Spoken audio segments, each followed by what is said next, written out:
Le soleil brillait sur Umans ce samedi matin, mais derrière sa lumière éclatante, l'air semblait peser d'un poids invisible.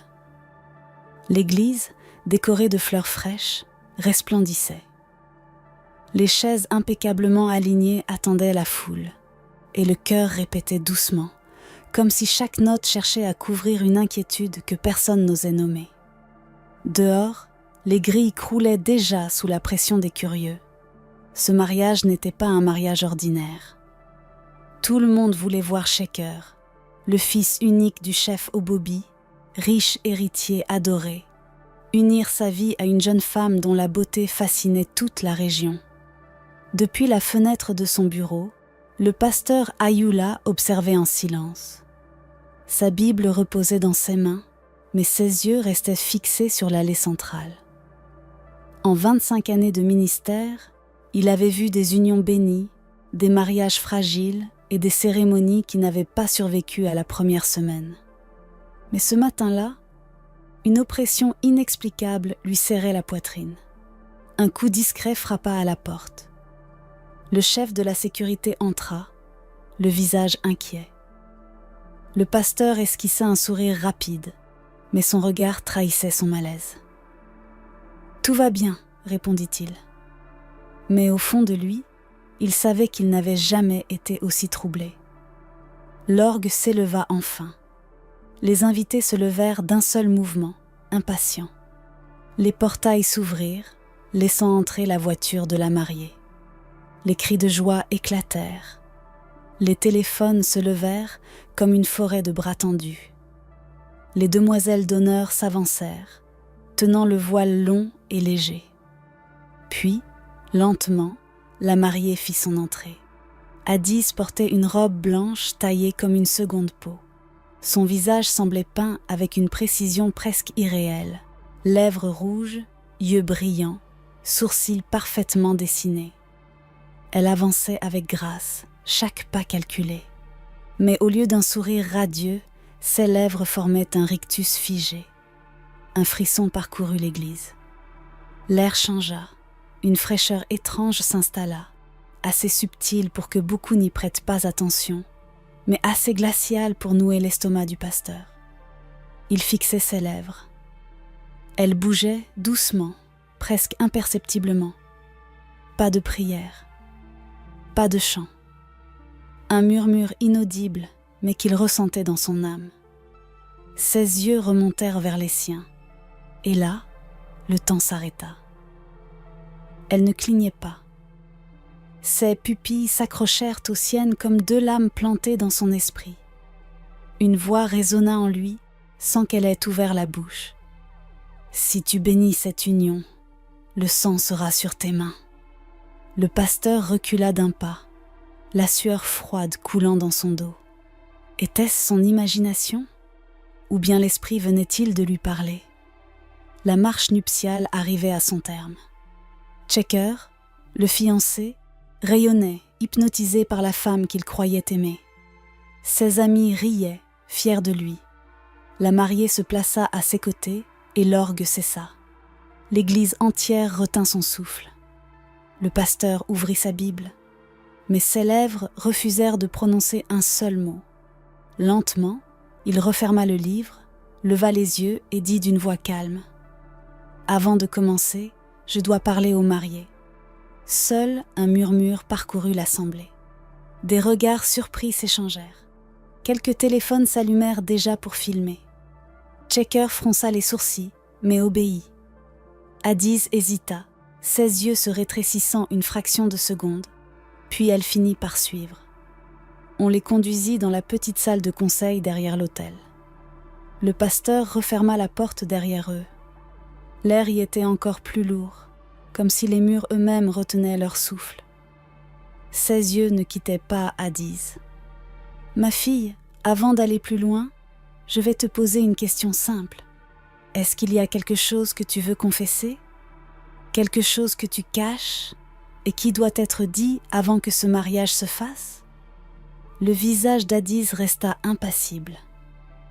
Ses lèvres dessinèrent un sourire poli, mais ses doigts tapotaient contre sa robe comme un tambour nerveux. « Je n'ai rien à cacher, pasteur, répondit-elle d'une voix douce. Le silence dans la petite salle devint oppressant. Checker fronça les sourcils, ses yeux cherchant une trace de vérité dans ceux de sa fiancée. Le pasteur, lui, ne sciait pas. Il tendit alors sa Bible. « Pose ta main dessus et prie avec moi. » Un battement de cœur, puis deux. L'hésitation d'Adiz, minuscule mais visible, fit courir un frisson dans la pièce. Enfin, elle posa la main. Le pasteur commença une prière lente, solennelle. « Seigneur, expose toute obscurité cachée, révèle toute vérité dissimulée. » À peine les mots prononcés, Adiz retira brusquement sa main comme si la Bible l'avait brûlée. Elle recula d'un pas, son souffle court. Checker sursauta. « Ada, qu'est-ce qui se passe ?» Elle tenta un sourire fragile. « Rien. Je n'aime pas ce genre de mise en scène. » Mais sa voix tremblait. On frappa alors doucement à la porte. Le pasteur fit signe d'ouvrir. Une femme entra, la mère de Checker. Ses yeux graves et son visage pâle témoignaient de nuits sans sommeil. « Pasteur, » dit-elle d'une voix basse, « je n'ai jamais voulu gâcher le bonheur de mon fils. Mais depuis que cette jeune femme est entrée dans nos vies, mon cœur n'a jamais été en paix. Quelque chose en elle me trouble. » Le silence tomba comme un couperet. Checker regardait sa mère, puis sa fiancée, puis le pasteur. Son monde vacillait. Sous le poids de ses regards, Adiz serra les poings. Ses lèvres tremblaient, et pour la première fois, une fissure apparut dans son masque parfait. Le pasteur s'avança légèrement, son regard transperçant. « Tu dis n'avoir rien à cacher, mais pourquoi crains-tu la prière ? Pourquoi ton cœur bat-il comme s'il portait un secret trop lourd ?» Adiz secoua la tête, la voix brisée. « Non, non, je vous dis que je n'ai rien. » Mais ces mots n'avaient plus de force. Checker se leva brusquement, blême. « Ada, dis-moi la vérité. Qu'est-ce que tu me caches ?» Adiz resta figée, incapable de soutenir leur regard. Ses lèvres s'entr'ouvrirent, mais aucun son n'en sortit. Enfin, dans un souffle brisé, elle lâcha. « Je n'étais pas censée tomber amoureuse. » Ses yeux se remplirent de larmes. « Je devais seulement m'approcher, gagner ta confiance. » Et ensuite, elle s'interrompit, ses épaules secouées de sanglots. « Ensuite, tu ne te serais jamais réveillée après ta nuit de noces. Tout était préparé, jusqu'au papier de succession. » Un cri étranglé échappa à la mère de Checker, qui porta une main tremblante à sa bouche. Checker, lui, recula comme frappé de plein fouet. « Ada, qu'est-ce que tu racontes ?» Sa voix se brisa. Le pasteur Ayula, grave, se pencha vers elle. « Qui est derrière toi ? Qui t'a envoyé ?» Alors les mots jaillirent, hachés, incontrôlables, comme si une force invisible la poussait à se vider de son secret.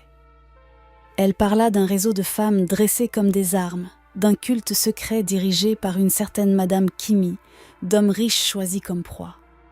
Chaque mariage était un piège, chaque nuit de noces, une exécution silencieuse. Ils m'ont choisi, ils m'ont formé, j'étais leur outil. Mais je t'ai aimé, Checker. Et c'est ça qui m'a trahi. Elle s'effondra sur la chaise, son voile taché de larmes. Le silence dans la pièce était lourd, irréel. Checker tremblait, ses poings serrés, incapable de savoir s'il devait la haïr ou pleurer. Sa mère caressa son bras en murmurant « Mon fils, Dieu t'a sauvé de la tombe. » Le pasteur referma sa Bible d'un geste ferme. « Le mariage est terminé. Tu ne sortiras pas d'ici comme une épouse, Adiz, mais comme un témoin devant la justice. » Elle ne protesta pas. Elle baissa simplement la tête, écrasée par le poids de ses propres aveux.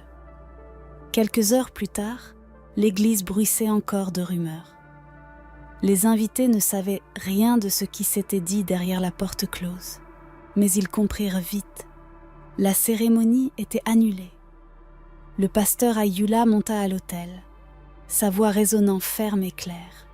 Dieu a protégé son peuple aujourd'hui. Prions pour que toute œuvre de ténèbres soit brisée.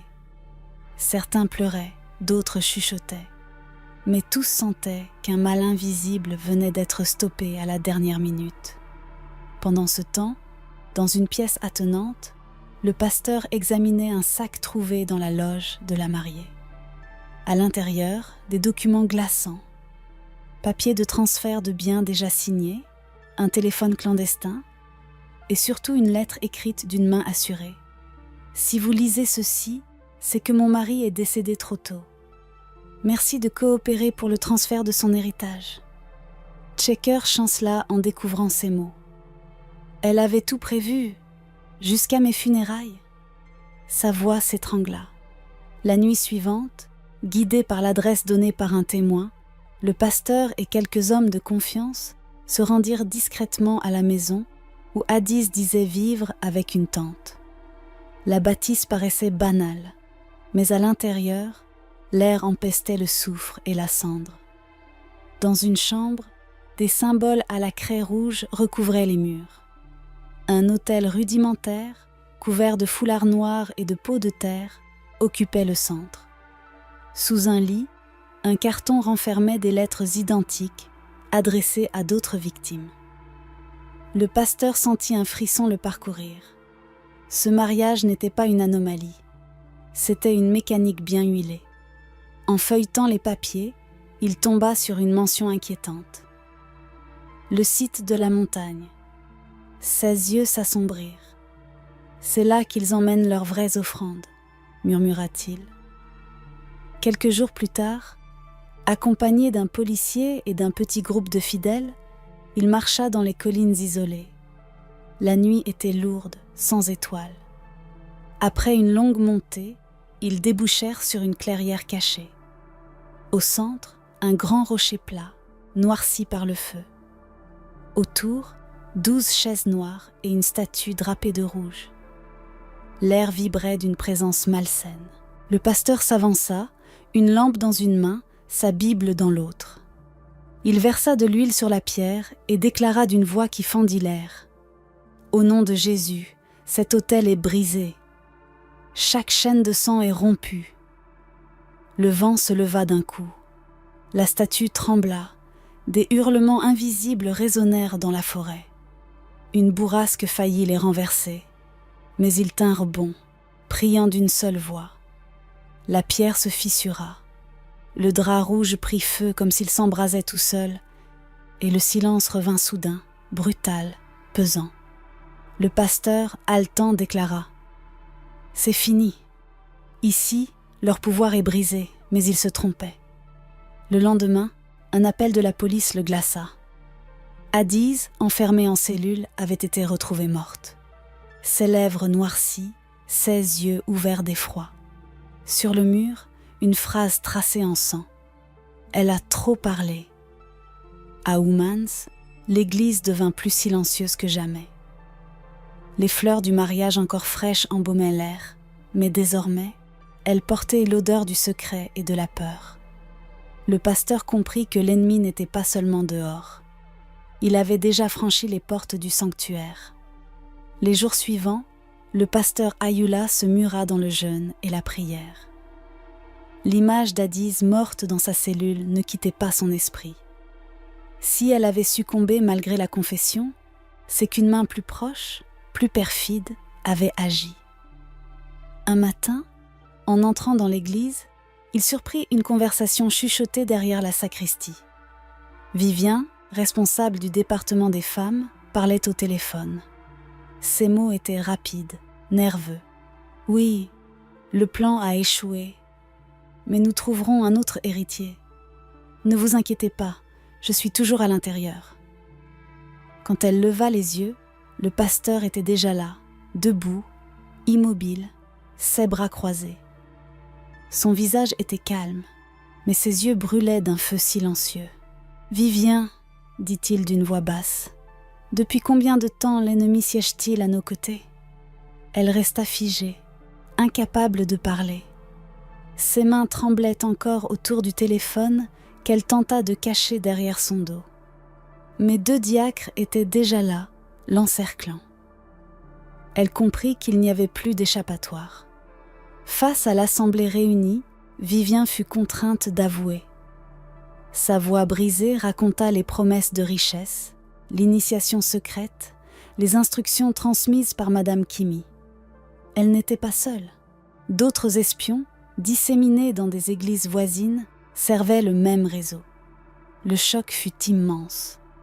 Des fidèles s'effondrèrent en larmes, d'autres crièrent de colère. Mais le pasteur leva la main. Ne regardez pas l'instrument. Regardez celui qui nous a donné la victoire. Car l'obscurité a ses messagers, mais la lumière les démasque toujours. Cette nuit-là, il mena une veillée de prière qui dura jusqu'à l'aube. L'église vibrait sous les chants, les prières se succédaient comme des vagues. Quand le matin se leva, une paix nouvelle couvrait la communauté.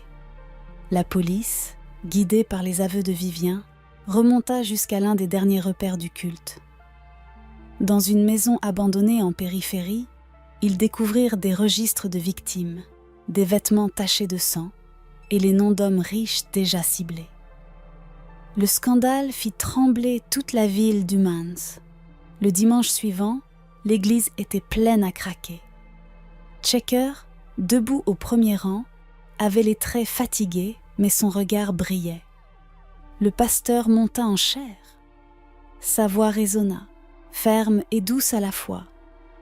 Nous avons vu aujourd'hui que le diable se cache jusque dans les habits les plus blancs, jusque dans les sourires les plus doux.